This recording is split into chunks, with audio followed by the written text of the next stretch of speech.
Okay. Okay. Very good.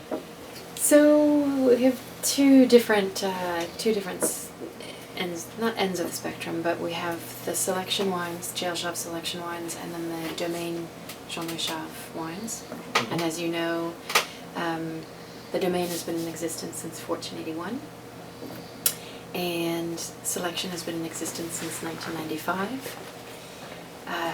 And really, Jean-Louis's goal for the selection wines is to have kind of a good quality-price ratio, introductory level to the Rhone Valley and of wines.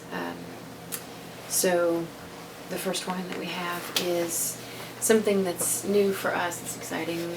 It's a new toy in the toy box after 500 some odd years.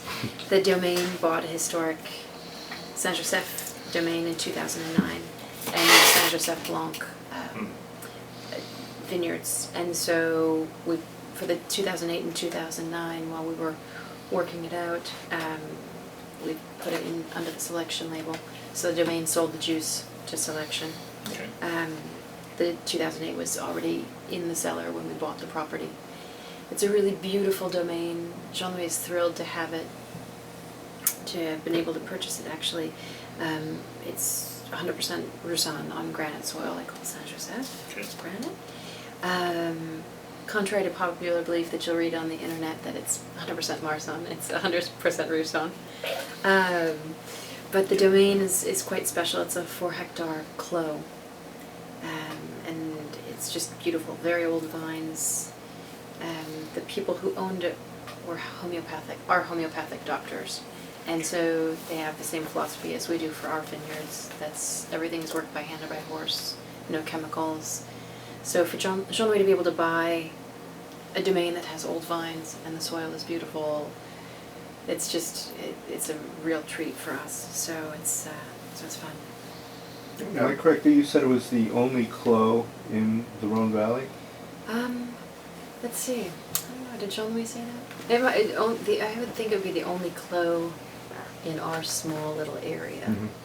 I think they're down south in the Rhone. There would be some clos like Probably Le Pape and a few inches. and Grillé, Chateau Grillé is walled in as well. Oh, okay. So, but in our little neck of the woods, I think it's the only walled-in clos. You might want to explain what a clos is to the... A clos means something that's walled in. So Or a just class, yes. as most people. Yes, exactly. Now on the selection wines, do those grapes all come from properties owned by the family, or are they from growers that you've had a long-term relationship with? Exactly, both. Okay. What we've been doing, and we'll see that when we get to the Saint-Joseph especially, we've been replanting Saint-Joseph vineyards and the Crozes vineyard, so that they're domain-owned but young vines. And anything that goes into the domain wines has about at least 20-year-old vine age on it. Okay. So anything that's younger than that, the juice is sold off to selection. And then we do purchase juice and fruit from producers.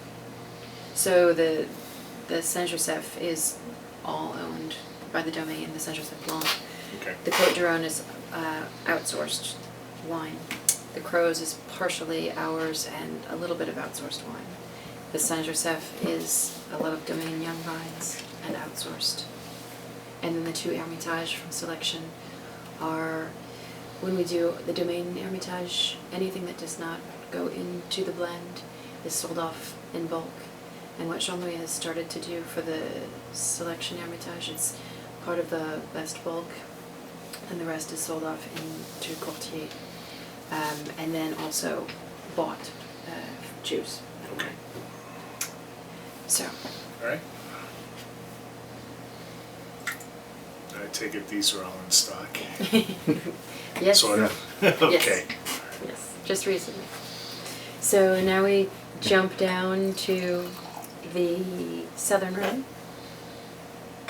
And what Jean-Louis does for the Côte du Rhone is he declassifies Resto, Kiran, and Vin Sobre because he wants the quality of village, but doesn't want to have the limitation of putting village on the label. Because if he finds a parcel that he really likes, that it's not village, then he doesn't want to have that problem. So it's a little bit of freedom for him, for someone who doesn't have a lot of freedom at the domain, which is great. It's Grenache and Syrah. Originally, the project started in the late 90s at the request for Côte d'Rhone out in Vegas, and so it's kind of blossomed from that. So it's been a really great project. The Syrah, it had Mourvèdre in it in the beginning, and we've kind of slowly eked out the Mourvèdre. Some people don't really like Mourvèdre as much as others. I worked for Kermit for so long that I became a Mourvèdre fan. Very, very at an early age. It's almost like, how can you not? Exactly, so true. I love that James Brown funk, But was this ever just Syrah? Was it ever a mono variety? No. Always Grenache, Syrah, Mourvèdre, and now it's just Syrah Grenache.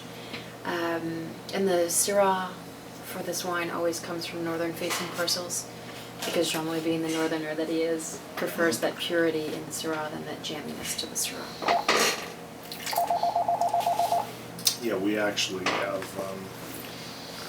Howard knows this too, but we actually went in the set, because we don't have a whole lot, obviously, of inexpensive northern Rhone wines, but we kind of set them at the end of the Burgundies as opposed to setting them with Châteauneuf-du-Pape and stuff like that. So it's true, if you really think about it, we're equidistant to Châteauneuf as we are to Burgundy if you could get through Lyon traffic. It takes us an hour and 15 minutes to get down to Châteauneuf, and then if you could get through Lyon a little bit faster, you'd be almost equidistant to Burgundy. So. And you visited In February. Okay. With Michael? The two of you? So we got to get you down there at some point. Yeah, jumping. Hint, hint. Yeah, That's exactly. I introduced that for a specific reason, because I knew you were there. Okay. Anyway. So now we jump back up to our backyard, literally. The Crozes that we make, most of it is sourced from Domaine Young Vines. In 1981, my father-in-law bought the parcel of Domaine de l'Hermite for Hermitage. And when he bought it, there was a parcel of Crozes that was in the purchase, but he never planted it, so the hill stayed planted in truffle oaks, which we didn't know were there until we ripped them out. And the neighbor said, "Oh, you got some really good truffle oaks." And they're like, "Thanks. Well, now we know you've been taking the truffles all those years." So my husband in 2002 replanted this Crozes vineyard. He was at the risk of losing the planting rights on the hillside. So the nice thing about this vineyard is it's on the eastern-facing rear flank of the Hermitage. Okay. So it's not on the valley floor like a lot of the Crozes. So it has more of that minerality and in the soil and the clay and the granite aspect. Yeah, it's really more high tone. I love, it's great, the Crozes that's on the valley floor, it serves a purpose, but I think it's nice to show the Crozes that's up on the hill. We do outsource a little bit for it, still work with some producers, and the producers with whom we work for the wines is a year in, year out relationship. It's usually buy from the same people each year. So is there any particular food you would use with this? Oh, Northern Rhone loves anything, any pig part you can throw at it. It would eat, charcuterie or lamb chops, game birds, anything like that. This would almost cut right through the fat of anything. It's really good. Yeah.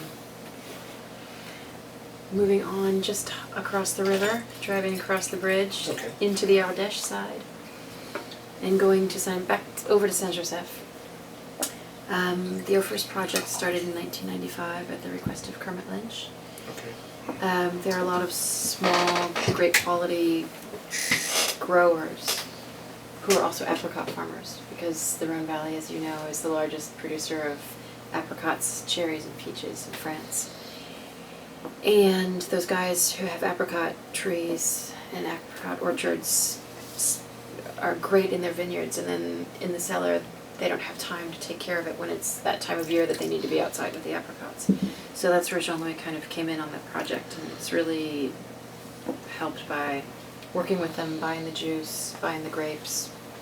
And then at that same time, in '95, as starting the Ophers project, he also started the project of buying not only parcels, but replanting vineyards that were left after phylloxera of Saint-Joseph that were domain owned. He's kind of a Saint-Joseph purist. It's kind of his battle. Because for Jean-Louis, Saint-Joseph really, at the time that when it became an appellation, it was Mauve. The birthplace of Saint-Joseph was Mauve, Tournon, Saint-Jean-de-Musol, Lens, just in that little area. Now it starts where Condrieu stops, all the way up north, comes down, jumps Cornas, and keeps going south. I mean, every time we go, there's a little organic market down near Cornas, and he's like, I can't believe Saint-Joseph is after Cornas. So every time it's just, it bothers him. So he's kind of started this project, a big project actually, of replanting family vineyards. So all of those young vines have now started to go into the Ophers project. So over the years, we outsource less and less wine and use more domain young vines in the Ophers project. So that hillside that you're re-terracing, is that all going to be committed to this? Yes, it is already. This is an amazing project. I mean, how many workers do you have working full-time building terraces? Now it's finished. We've put the last stone in. Yeah, put the last stone in this year, which is great. It took us 15 years for 2 hectares, and it's crazy. It's steep. You always know you're going to be punished if you have to walk from the bottom all the way up to the top, but it's worth it.